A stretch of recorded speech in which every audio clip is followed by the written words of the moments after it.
شما میدونید در دستشویی هم ما ذکر داریم. وقتی که فرد وارد دستشویی میشه بگه اعوذ بالله من الرجس النجس الخبیث المخبث الشیطان الرجیم. این که میبینی صدا سیمای ما در کشور است. جای بحث اقتصادی ذکر ریدن بهتر است. هر دلار قوم کافر 100,000 از پول ما. فقر هم هر چند بالا میرود از کول ما. بی خیالش هرچه باداباد دنیا فانی است. زایمان ها هم همه از مردم افغانی است.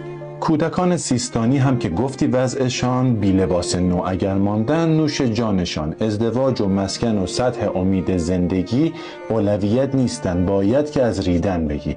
با امید این که سال نو همه در مضطراب ذکر ریدن را بخوانیم و بشوییمش به آب.